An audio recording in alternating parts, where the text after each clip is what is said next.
जय हिंद दोस्तों। तो आज हम लोग पढ़ेंगे संख्या के बारे में। ठीक है, तो संख्या को जानने से पहले हम लोग जानेंगे कि संख्या का निर्माण होता है कैसे। ठीक है, तो संख्या का निर्माण अंकों के मिलने से होती है। जैसे हम लोग जानते हैं अंक होता है 0 से लेकर 9 तक होता है।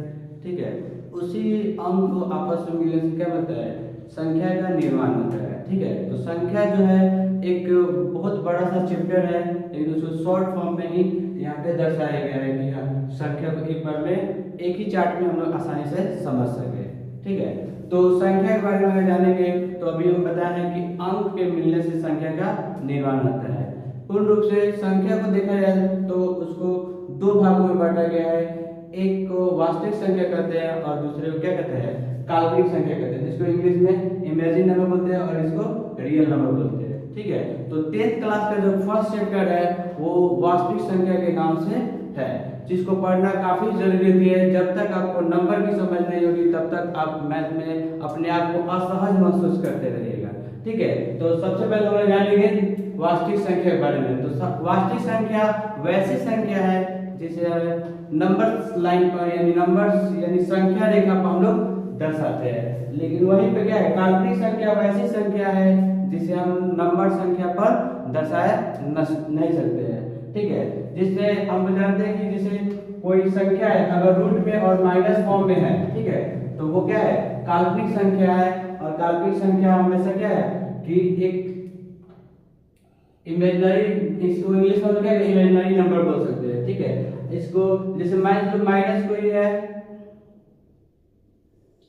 रूट अंडर के, तो उसको हम लोग आयोटा से इंडिकेट करते हैं। ठीक है, ऐसे ये जो चैप्टर है आयोटा से रिलेटेड है, तो ये 11th क्लास में है, जो आगे चलकर इनके बारे में अधिक जानकारी मिलेगी।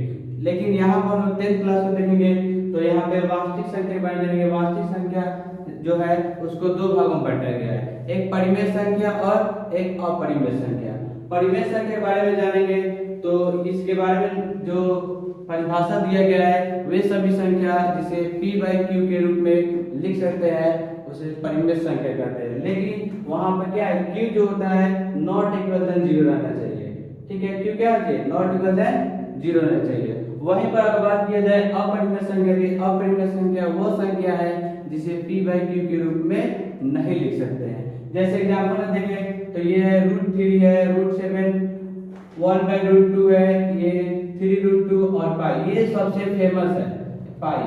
पाई जो है एक अपरिमेय संख्या है, ये हमेशा ये रिपीटेड क्वेश्चन के तौर पर आते हैं, अपरिमेय संख्या होते हैं पाई जो है। लेकिन इसी का जो वैल्यू होता है 22/7 वो एक क्या है, एक परिमेय संख्या के रूप में जाना जाता है।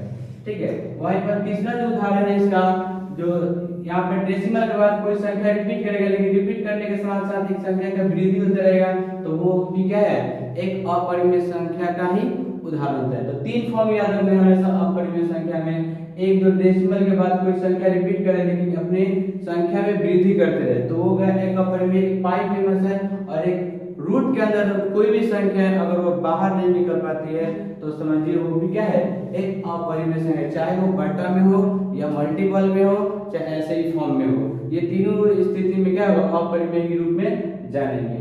ठीक है, बात अब आए तो यहाँ पर इसका रूल ये इतना ही याद रखना है। इससे ऑब्जेक्टिव क्वेश्चन 2 से 3 आते हैं, जो आप इसको समझ लिए तो आसानी से हम लोग अपरिमेय को समझ आ सकते हैं।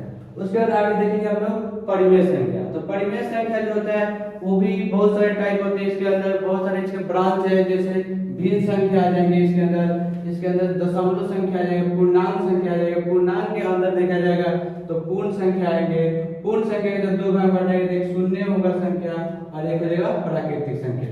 तो प्राकृतिक संख्या यही जो पूर्णांक जो संख्या है हमारे पास, तो पूर्णांक संख्या है 3 ग्रुपों से मिलकर बना है, धनात्मक, ऋणात्मक और 0। ये तीनों ग्रुप को ही हम लोग क्या बोलते हैं, पूर्णांक संख्या के रूप में जाने जाते हैं। ठीक है, तो इसी में जो 0 से लेकर पॉजिटिव जो भी वैल्यू है धनात्मक संख्या है वो सभी के ग्रुप बना है, उस ग्रुप को हम लोग पूर्ण संख्या के रूप में जानते हैं। ठीक है, तो पूर्ण संख्या को जब डिवाइड करें तो 0 से हटाएंगे तो जो 1 2 3 4 5 ये जो भी डिजिट है इनफिनिट तक, ठीक है, ये सभी को हम लोग प्राकृतिक संख्या कहते हैं, जिसी को हम लोग इंग्लिश में क्या बोलते हैं, नेचुरल बोलते हैं, नेचुरल नंबर बोलते हैं। ठीक है, नेचुरल नंबर। ठीक है, उसके बाद प्राकृतिक संख्या के बारे में हम लोग जान गए। तो उसके बाद देखिए प्राकृतिक संख्या को भी क्या किया गया है, उसके डिविजिबल के अकॉर्डिंग दो भागों में बांटा गया है। जो संख्या 2 से कट जाए उसको सम संख्या के रूप में जानते हैं, जिसको इंग्लिश में इवन ही बोलते हैं, इवन नंबर। ठीक है, तो 2 4 6 8 10, ठीक है, इस तरह क्या है, जो भी संख्या जो 2 से कट जाता है वो सभी के सभी सम संख्या के रूप में जानते हैं। वो संख्या जो 2 से नहीं कटता है वो सभी संख्या क्या कहलाते हैं, विषम संख्या के रूप में जानते हैं, जिसको इंग्लिश में हम लोग क्या कहते हैं, ऑड नंबर बोलते हैं। ठीक है, ऑड नंबर। फिर वहीं पर प्राकृतिक संख्या को हम लोग ये फैक्टर के अकॉर्डिंग देखेंगे तो उसको भी दो भाग बांटेंगे। ठीक है, जिस प्राकृतिक संख्या का फैक्टर 2 हो वो क्या कहलाते हैं, वो आभास संख्या कहलाते हैं। क्या कहलाते हैं, आभास संख्या। यहाँ पर एक नहीं है, एक इसलिए नहीं है क्योंकि एक का क्या है, 2 फैक्टर नहीं है, इसलिए एक आभास संख्या में काउंट नहीं होता है। ठीक है, तो सबसे छोटी आभास संख्या जो होगा वो 2 हो जाएगा। ठीक है, एक और इमेजिन इसके साथ है, 2 एक इवन नंबर है और एक यही सिंगल जो है एक नंबर है जो क्या है कि इवन भी है और आभास संख्या भी है। ठीक है, वहीं पर भास संख्या है, तो भास संख्या वो संख्या है जिसके फैक्टर 2 से अधिक है। जिस संख्या का फैक्टर 2 से अधिक हो गुणनखंड वो सभी क्या कहलाएंगे, आभास संख्या कहलाएंगे। सबसे छोटी आभास संख्या है वो है 4 है। ठीक है, तो इस प्रकार हम लोग प्राकृतिक को दो तरह से जाने। एक प्राकृतिक संख्या देखे डिविजिबल 2 से जो कटते हैं उसको सम संख्या कहेगा, जो 2 से नहीं कटे उसको विषम संख्या कहेगा। वही फिर प्राकृतिक संख्या के एक और तरीके से बांटा गया है जिसमें फैक्टर अकॉर्डिंग बताया गया है।